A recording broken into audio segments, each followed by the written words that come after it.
Hey everyone, welcome back to the channel. Today we're getting back to it. We're getting back to the investment series on Sword and Shield. And we're all the way up to Silver Tempest today. It's been a little while since I've done one, probably about a fortnight. And the reason for that is I really wanted Silver Tempest reprint just to settle in a little bit. So in case you haven't watched one of these videos before, there's a whole series up. So if you jump onto my page, you'll find them under my list of videos. We go through the whole Sword and Shield era, scoring each set out of 15. We work off 3 criteria, giving each of the 3 criteria a score out of 5, and that gives us a total out of 15. The higher the score, the more investable the set. And the 3 criteria are pretty straightforward. We look at the supply and the demand on the set, then we look at the hits in the set, and then we look at the fun factor.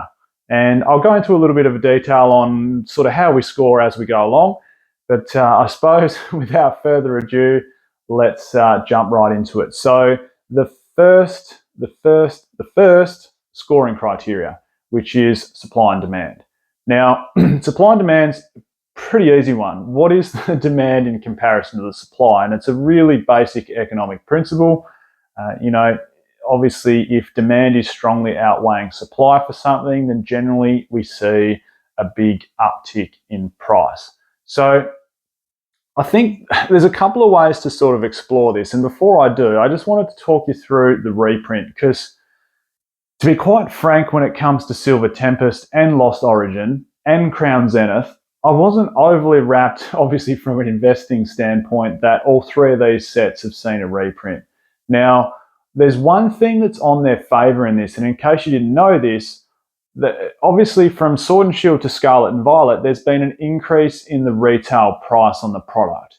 So distributors' wholesale price to shops has gone up, and therefore the price, or the new retail price of the product, booster box I'm talking about just as an example here, the booster box pricing has gone up. So has Elite Trainer Box, so has individual pack price. But let's just focus on the booster box for a second.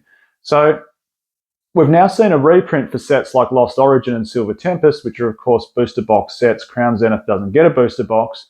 But that same increase in base price has pulled through for both Lost Origin and Silver Tempest. So distributors can't pass that on to stores at the old price or the first wave price. It's got to come through at the new... No, I'm not going to use those inverted commas here. It's got to come through at the Scarlet and Violet price.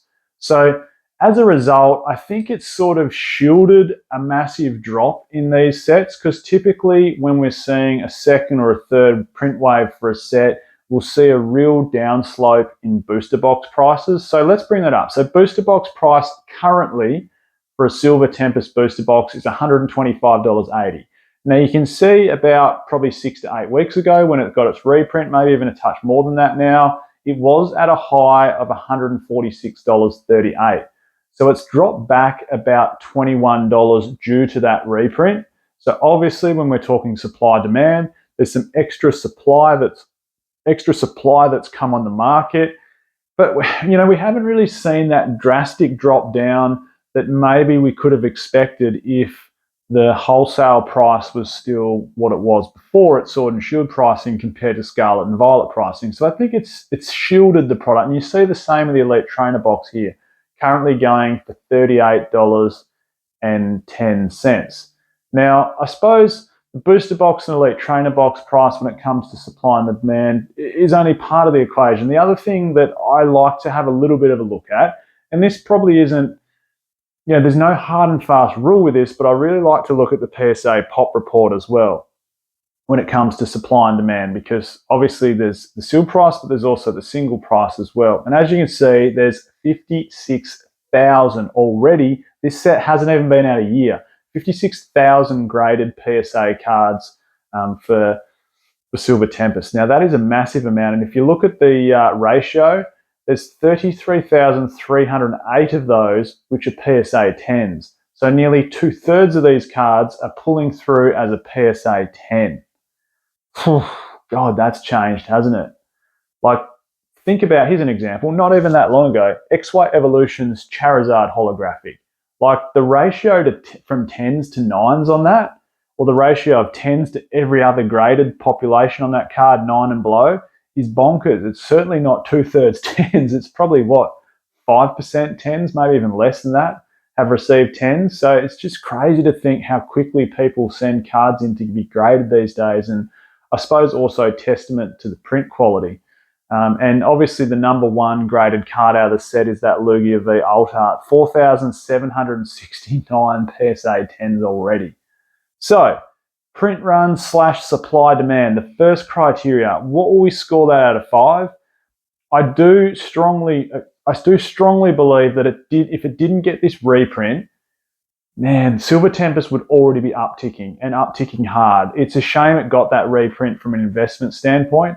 I haven't bought any more boxes since it has got it, but it is on the radar to get maybe 1 or 2 more before, things really start to move north in the Sword and Shield era. If it hadn't got that reprint, I would have given it a 4.5 out of 5, but it did get that reprint. So for print run and taking into account that graded population with how many cards are sort of saturating the market, it's probably a 3 out of 5 for me in terms of print run. And it's hard to say, it could still get another wave. It's still in rotation for a fair bit longer.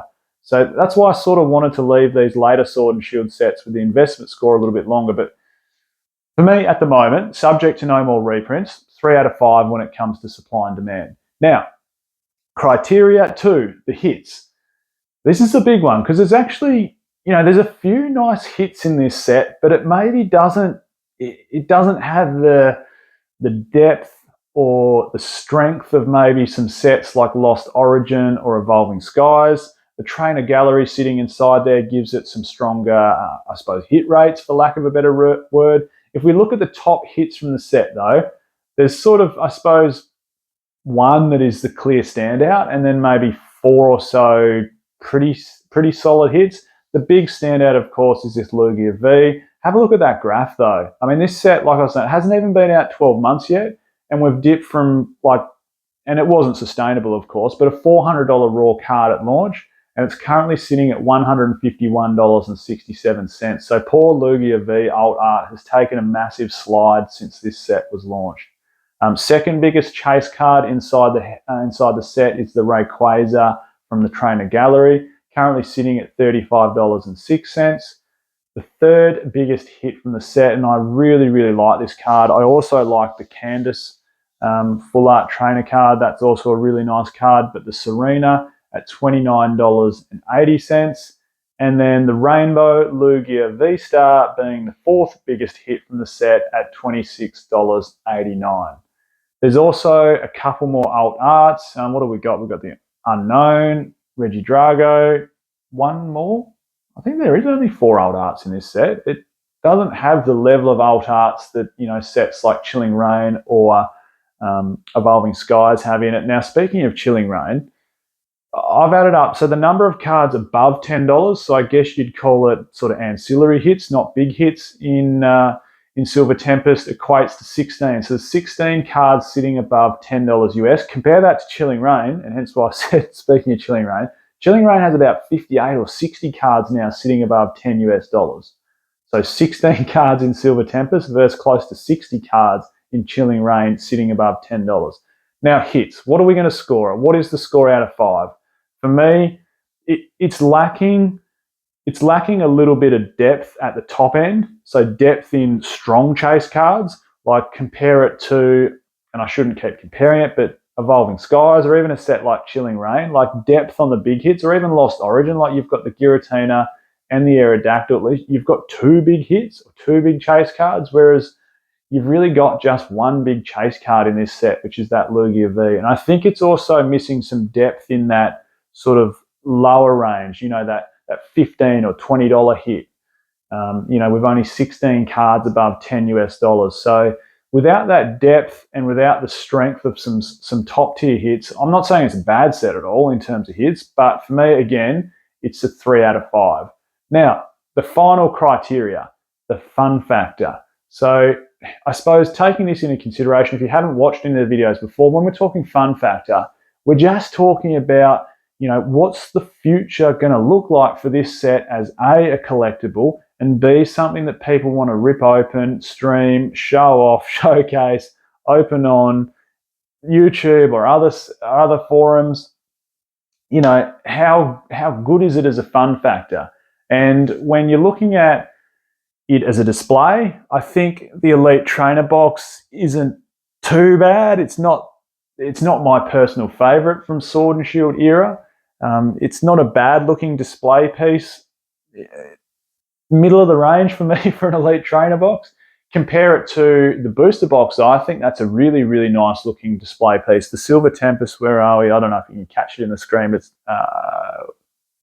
second from the right, second from the top as well, second from the right, Silver Tempest. You've got that Lugia sitting on the front of the box, which is just a really cool Pokemon to have on the front of the booster box. You know, holds weight like Giratina does, like Mewtwo does on Unified Minds, for argument's sake, or you know, Rayquaza does on Evolving Skies. So it just adds a bit of oomph to the booster box having Lugia on there. So I think it's a cool box.